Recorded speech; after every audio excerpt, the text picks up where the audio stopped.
Over 25 years in 19th century Pennsylvania, 5 vibrant, intelligent women married wealthy industrialist Jeremiah Hartwell, only to suffer the same chilling fate, complete mental collapse, within months of living in the master bedroom of his opulent Beacon Hill mansion. When the truth came out in 1835, it shook not only Millbrook County, but the entire state. This was no accident or family curse, but a calculated plot to shatter women's minds. Jeremiah Hartwell arrived in Millbrook in 1821, a driven 25-year-old from rural Ohio who built his fortune from scratch, founding the Hartwell Iron Works to supply vital railroad components. By 1828, he had crowned his success with a grand 42-room Georgian mansion, its master suite a lavish display of imported art marble and sweeping valley views.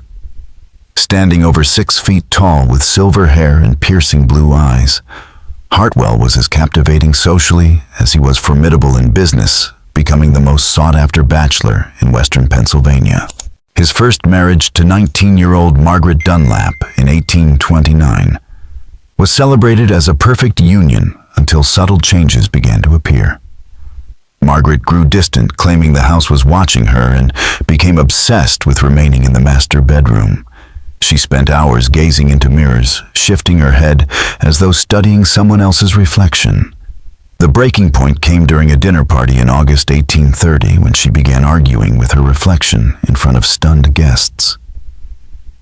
That night she was found in the master suite naked and tearing French wallpaper from the walls, claiming she needed to see what's underneath. The plaster revealed nothing, but Margaret seemed satisfied, as if she'd confirmed a secret.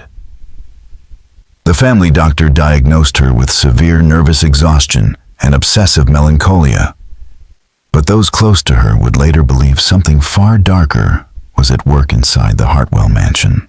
Henley's notes, later used as key evidence, described how Margaret Hartwell developed an alarming obsession with mirrors and reflective surfaces, insisting that her reflection was a separate entity feeding her secret knowledge about the house. Within 2 weeks, she required constant supervision, convinced that every mirror in the mansion contained coded messages only she could decipher. She moved from room to room, conversing with what she called the other Margarets, growing violent when anyone tried to cover the mirrors. On September 15, 1830, she gathered every reflective object in the house into the master bedroom, arranging them in an intricate pattern before spending the entire night speaking only to her reflections. By morning, she no longer recognized her husband or anyone else claiming the images. In the glass were her true family. Dr. Henley, after consulting Philadelphia colleagues, recommended her commitment to the Pennsylvania Hospital for the Insane. On a bleak October morning, she was led away in a carriage, still calling out to her family in the mirrors. She would spend the remaining 43 years in the asylum, never regaining her sanity and never ceasing to search for reflective surfaces. Her commitment shook Millbrook's high society. While some whispered about hereditary madness, most rallied around Jeremiah, seeing him as a tragic victim. In the 1830s, mental illness in women was often blamed on reading too much, straying from natural roles, or the strain of sudden social elevation. Dr. Henley's official report attributed Margaret's decline to nervous exhaustion from her rapid change in lifestyle, a theory that conveniently matched prevailing beliefs about female fragility. For 3 years, Hartwell lived as a reclusive widower, sealing the master bedroom and moving into a smaller third-floor room. He reduced his household staff and spent his nights in his study, amassing medical books and corresponding with doctors in a determined effort to understand mental illness. His private journals later revealed genuine torment over Margaret's fate, mixed with an obsessive search for a rational explanation. In 1833, word came that Margaret had died after years of physical decline. Her funeral was private, and her grave bore only her name dates and the inscription, "Beloved wife, at peace." Those close to Hartwell noticed changes in him. He He became fixated on his appearance, insisted that mirrors in his office be cleaned twice daily, and frequently checked his reflection during meetings. When he spoke of marrying again, his tone was calculating, creating compatibility assessments for potential wives, as if preparing a business deal. It was then that he met Elena Rodriguez, a strikingly intelligent and beautiful 22-year-old daughter of a Spanish merchant tied to Pittsburgh's industrial trade. Hartwell was impressed by her apparent mental resilience, and their engagement in spring 1834 surprised a community that thought he would never remarry. Their June wedding was more modest than his first, yet elegant, and as Elena moved into the mansion, Hartwell reopened the master suite. He had it redecorated with fresh wallpaper, new furnishings, and most notably, an entirely new set of mirrors.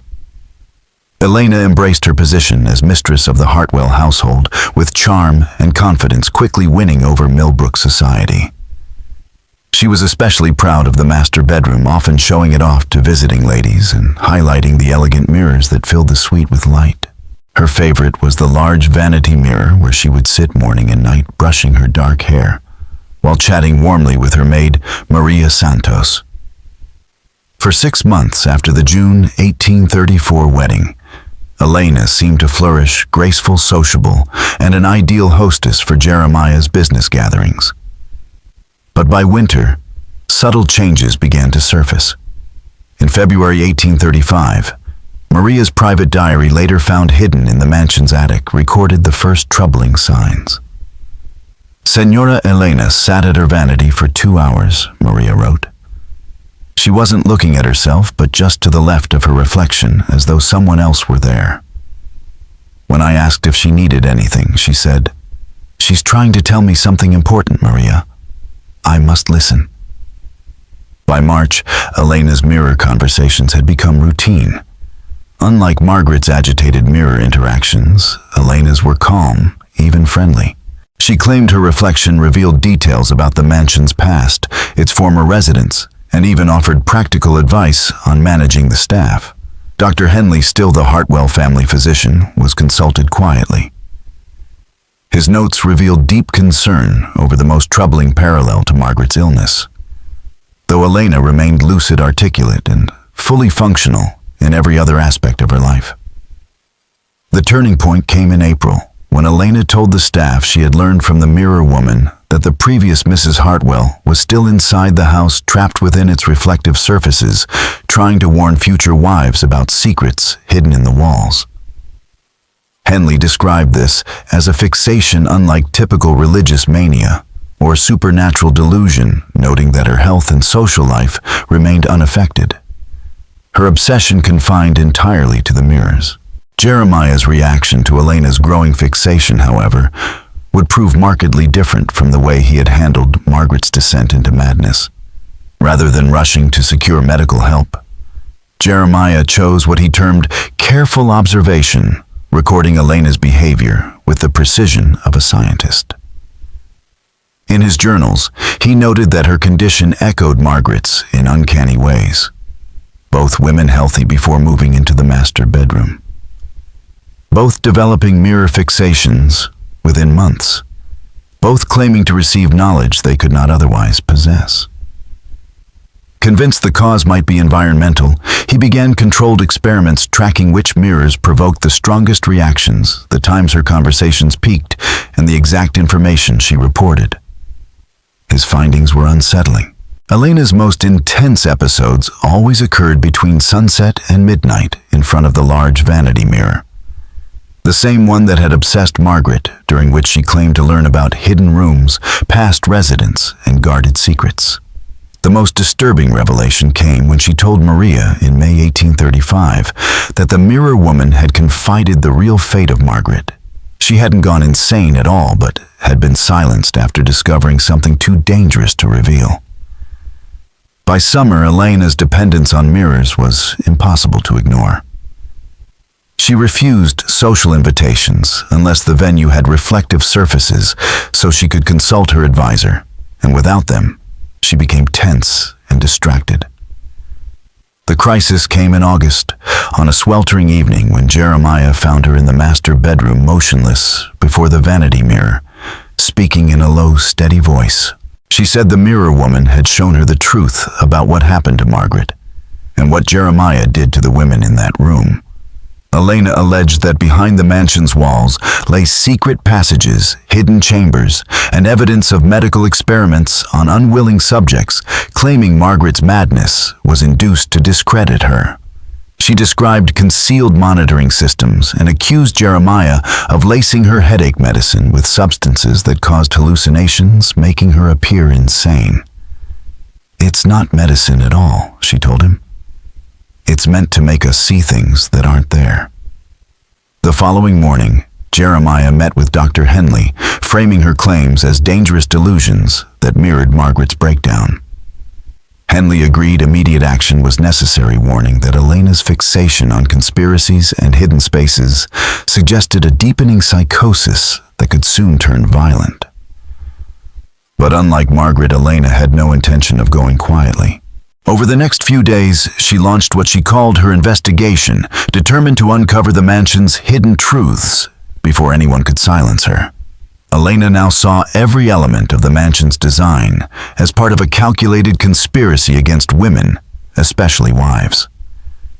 As rumors of her claims spread through Millbrook, Jeremiah found himself under scrutiny. How could he explain the secret passages? What was their original purpose? And why had two wives, years apart, suffered nearly identical breakdowns centered on the same bedroom and mirrors? The pressure mounted when Elena's father, Don Carlos Rodriguez, arrived unexpectedly from Pittsburgh after hearing troubling reports. A seasoned merchant who built his fortune by never accepting convenient lies. Don Carlos quickly saw that his daughter appeared lucid in every way, except for her unwavering belief in the mirror woman's warnings. In a tense private meeting, he confronted Jeremiah with his daughter's allegations of hidden crimes and drug-induced mental illness, making it clear these were charges that could not be dismissed simply because the accuser's sanity was in question. The confrontation unfolded in the library, a room deliberately free of mirrors. Elena insisted on attending, demanding a hand mirror so she could consult her advisor before making decisions about her future. Don Carlos, instead of dismissing her, began asking precise, pointed questions about the information she claimed to receive. Her answers revealed details she should have had no way of knowing: descriptions of the mansion's original owner, architectural features predating Jeremiah's ownership, and most disturbingly accurate accounts of old financial dealings and private conversations held in the house years before her arrival.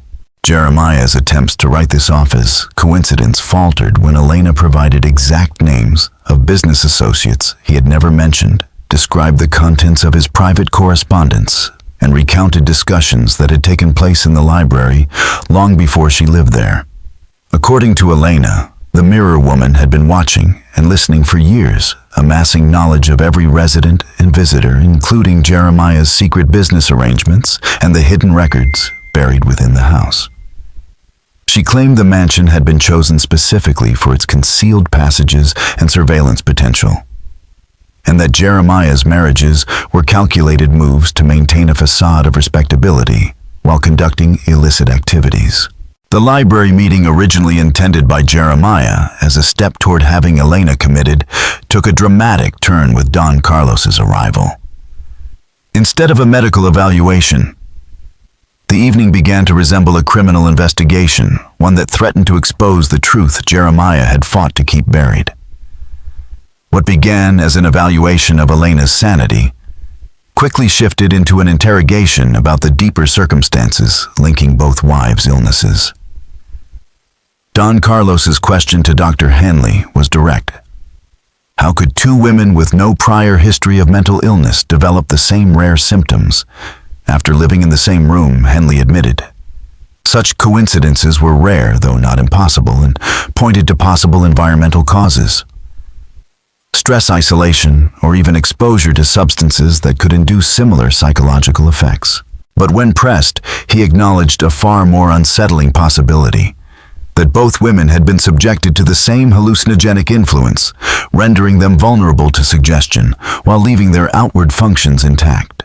The weight of his words hung over the room. If these conditions were artificially induced, Margaret's fate no longer looked like tragic coincidence. It looked like deliberate sabotage. Elena's growing agitation felt less like madness and more like urgency. She begged repeatedly for a mirror to verify details before making accusations, and when refused, she began naming the contents of locked rooms and hidden compartments she could not have seen. The breaking point came when she suddenly declared that the mirror woman had shown her the location of proof that would expose everything. Leading the group to the master bedroom, she directed them to a section of wall behind the massive wardrobe. There, exactly as she described, they found a hidden passage and a concealed compartment containing documents that shifted the case from suspicion to undeniable criminal evidence. The first discovery was a leather-bound ledger, meticulously detailing surveillance operations conducted from the mansion's secret corridors. Entry after entry written in Jeremiah's own hand recorded overheard conversations, confidential business dealings, and intimate secrets of guests and associates. He had used these secrets to manipulate contracts, blackmail rivals, and profit from insider knowledge. One entry from March 15, 1829, noted overhearing a senator confirm a new railroad route and then adjusting investments accordingly. Another from June 3, 1829, detailed Judge Dunlap confessing gambling debts information Jeremiah labeled excellent leverage. But the ledger was only the beginning. Hidden beneath loose floorboards was a bundle of letters from Dr. Heinrich Zimmermann, a German physician specializing in treatments for female hysteria. The correspondence revealed a calculated program to induce controlled mental instability in women who threatened their husbands' interests. Zimmermann described administering precise doses of mercury laudanum derivatives and plant extracts to cause hallucinations and targeted delusions without impairing physical function. His chilling words praised the strategy.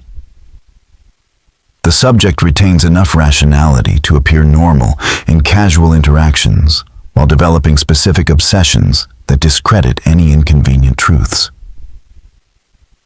He even noted the usefulness of mirrors as a focal point, exploiting what he called natural feminine vanity into pathological fixation.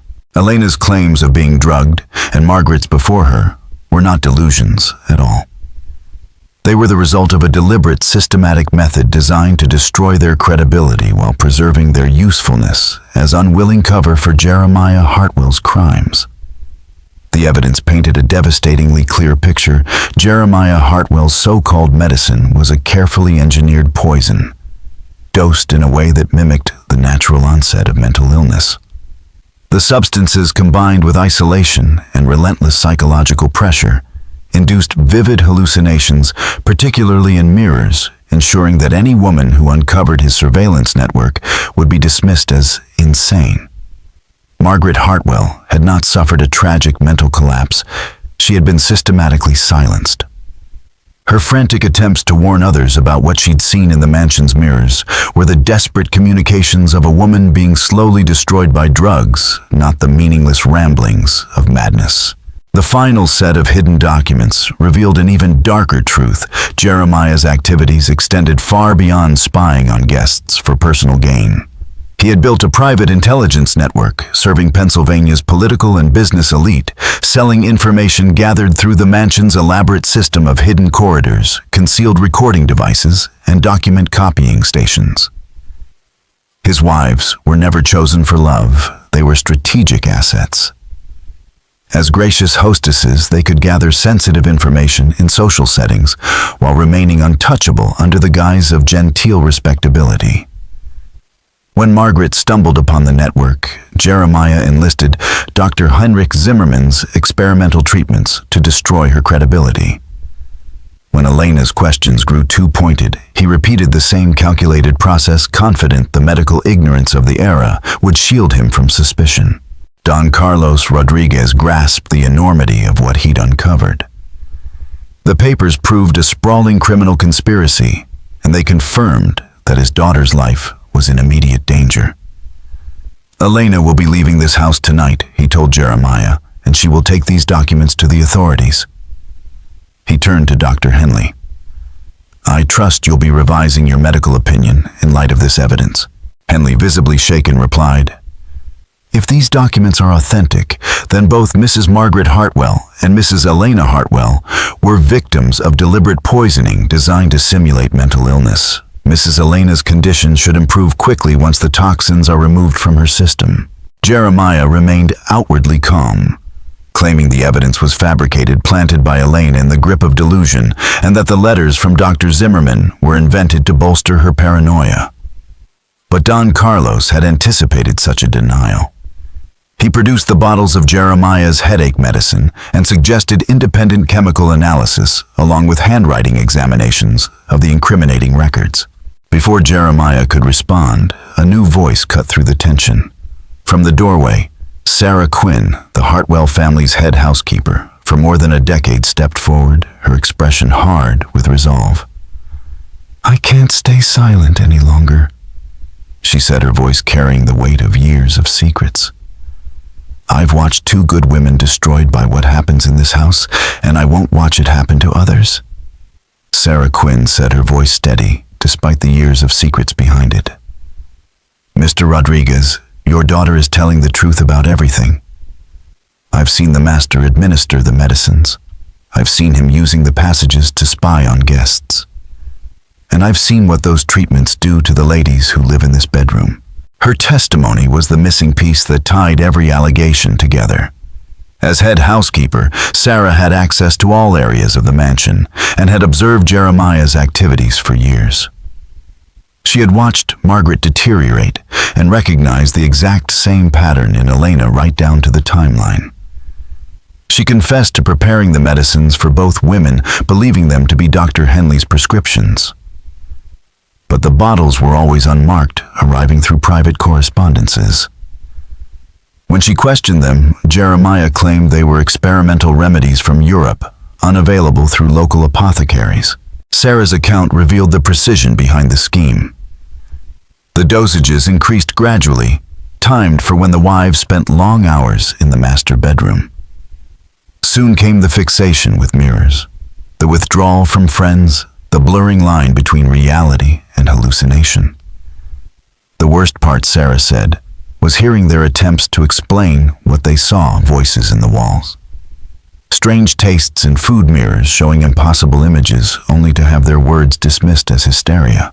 The implications for Dr. Henley were devastating. The very treatments he had prescribed for headaches and nervous conditions had been replaced with Jeremiah's poisons. His diagnoses had provided the perfect cover, cementing each woman's reputation as unstable and shielding Jeremiah from suspicion. I need to examine Mrs. Elena immediately, Henley said, his professional facade cracking. If she has been subjected to chronic poisoning with hallucinogens, there may be physical evidence to support these claims, and we must start countermeasures at once. But Jeremiah adapted instantly. Instead of outright denial, he pivoted to a partial confession, admitting to surveillance, while downplaying everything else. He claimed the hidden passages were built by the previous owner for business intelligence, and that he merely continued their use for commercial advantage. His wives, he said, discovered the passages on their own and suffered breakdowns from the stress of knowing his business methods. The medicines, he insisted, were genuine treatments that failed to halt their decline. Margaret, he said, became obsessed with the idea that I was spying on her, and Elena had constructed elaborate conspiracy theories from legitimate activities. It might have been plausible if not for the letters from Dr. Heinrich Zimmerman. Their precision, their direct connection to both women's symptoms, and their descriptions of intentionally induced mirror fixations made Jeremiah's story crumble. Don Carlos stood unshaken. We'll let the courts decide whether this was business or conspiracy, he said coldly. But you will not decide the fate of my daughter. Don Carlos's voice was firm and final. In the meantime, Elena will be removed from this house immediately and placed under the care of physicians who have not been compromised by your deceptions." The room seemed ready to settle into its grim conclusion when Elena, who had remained quiet for much of the discussion, suddenly spoke with a calm, lucid authority no one had heard from her in months. "The mirror woman isn't gone," she said evenly. "She's still here, still warning people about what happens in this house. But I can see her clearly now, without the medicines clouding my vision. She's not a reflection or a spirit or a delusion. She's me, the part of me that stayed rational and observant while the rest of my mind was being systematically destroyed." Her words shifted the entire understanding of her condition. The mirror woman was not an outside presence, but her own subconscious, a survival construct created to protect her memory and perception while her conscious mind was under chemical assault. The mirror conversations had been dialogues between the disoriented drugged Elena and the rational hidden self that was quietly collecting and preserving information. "I remember everything now," she continued. "Every conversation I overheard through the passages, every document I saw when Jeremiah thought I was too disoriented to understand. Every detail about his business dealings and his letters to Dr. Zimmerman. The mirror woman wasn't feeding me information, she was helping me hold on to what I'd already seen so I could piece it together once I was free from the drugs." In the days that followed, the impact of Elena's recovery and the collapse of Jeremiah's cover story spread through Millbrook and beyond. Don Carlos delivered the evidence to county authorities, while Dr. Henley began recording Elena's rapid improvement as proof her illness had been artificially induced. Without Jeremiah's medicine, her symptoms vanished within days. The mirror fixation dissolved, her mind cleared, and her restored memory became a detailed map of Jeremiah's criminal operations. The investigation, later dubbed the Hartwell Conspiracy, uncovered the full extent of his illicit network. Documents from the hidden compartments confirmed years of targeted surveillance, blackmail, and information trafficking that had infected the courts, political offices, and boardrooms of Western Pennsylvania. Jeremiah's clientele included corrupt judges, politicians, and businessmen who had paid handsomely for incriminating intelligence on their rivals. Margaret Hartwell's story, long treated as a tragedy of fragile womanhood, was redefined as a case of murder. Her body was exhumed, and the most advanced forensic tests of 1835 detected mercury and other toxins consistent with chronic deliberate poisoning. Her death certificate was amended from natural causes to homicide, and her confinement at the Pennsylvania Hospital for the Insane was recast as wrongful imprisonment under chemical duress. Hospital records revealed she had experienced moments of lucidity in which she insisted her husband was poisoning women to silence them, statements once ignored as madness now recognized as damning truth. Sarah Quinn's decision to speak out against her employer proved pivotal. Her intimate knowledge of the Hartwell household's daily routines, combined with years of watching both wives decline in eerily similar ways, gave investigators a precise timeline linking each stage of their deterioration to the administration of Dr. Zimmerman's compounds. Even more damning, she identified other potential victims, house guests and business associates, who had suffered unexplained symptoms after visiting the mansion. Authorities soon located Dr. Zimmerman in Philadelphia, where he had been carrying out similar treatments on women confined to a private asylum. His arrest uncovered a larger, more sinister network of physicians and businessmen who weaponized medicine to incapacitate inconvenient women, wives, daughters, and professional rivals across Pennsylvania and neighboring states. The press branded it the poisoning conspiracy, a scandal that implicated dozens of prominent men. Jeremiah Hartwell's trial became one of the most notorious criminal proceedings in Pennsylvania's history. The prosecution built an airtight case from Elena's lucid, detailed testimony, Sarah Quinn's meticulous account of household operations, and the trove of incriminating documents hidden in the mansion. The final blow came when Dr. Zimmerman, seeking a reduced sentence, turned state's evidence, confirming the nature of the compounds, their effects, and the deliberate intent behind their use on Margaret and Elena. The defense tried to recast Jeremiah as a dupe, manipulated by Zimmerman into believing his wives were truly ill. But prosecutors dismantled this argument by producing correspondence showing Jeremiah had initiated contact with Zimmerman, and specifically requested substances that would mimic insanity while keeping victims physically functional.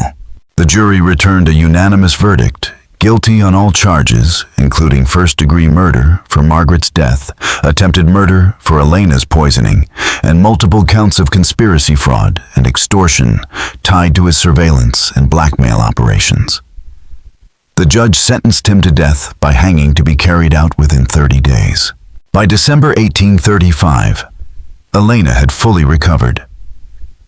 She returned to her father's home in Pittsburgh, resumed a quiet social life, and later married a Spanish goods importer. Though she lived a long, healthy life, she never again spoke publicly about her time in the Hartwell mansion beyond her sworn testimony. The mansion itself, burdened with infamy, was sold to settle Jeremiah's debts and converted into a boarding house for railroad workers. The hidden passages were sealed, the mirrors removed, and the master bedroom divided into smaller units to erase its dark associations. Yet the Hartwell conspiracy left a lasting scar, a reminder of how industrial ambition, unchecked power, and a society eager to dismiss women's voices could be twisted into a weapon of control. The Hartwell case reshaped Pennsylvania's approach to mental health commitments, introducing laws that required independent medical evaluations and strict oversight of private asylums. It ignited a broader public debate on how medical treatments could be exploited as tools of control, and it reinforced the urgent need for stronger legal protections for women. Dr. Henley, devastated by his unwitting role in the conspiracy, spent the rest of his career researching the effects of toxic compounds on mental health. Funded in part by restitution from Jeremiah's estate, his work advanced the science of detecting poisonings and treating their effects, while his advocacy for women's medical rights helped challenge the bias and neglect female patients often faced. The truth about Margaret and Elena's fates forced society to confront disturbing questions. How many other women across America had been falsely declared insane for convenience? How many had been quietly silenced, with medical abuse hidden under the guise of treatment? Historical records from the period suggest the Hartwell affair was not an anomaly, but part of a broader, largely unexamined pattern that may have claimed hundreds, perhaps thousands of victims. The case underscored the necessity of believing women, even when their accounts seemed implausible or challenged conventional understanding. Both Margaret and Elena had described being watched, drugged, and manipulated, claims dismissed as lunacy, but ultimately proven to be fact. Today, the site of the former Hartwell mansion is a small park within the Pittsburgh metropolitan area. In 1985, exactly 150 years after Jeremiah's execution, a historical marker was installed to honor the victims of the poisoning conspiracy. Its simple inscription reads, "In memory of Margaret Dunlap Hartwell, Elena Rodriguez Hartwell, and all victims of medical abuse. Their courage in seeking truth, despite overwhelming obstacles, helped establish important legal protections that continue to safeguard patients' rights today." The legacy of the case endures as both a warning and a call to vigilance. The vulnerable can be exploited most easily by those they are taught to trust, and when someone says their reality does not match what others expect, it is essential to listen.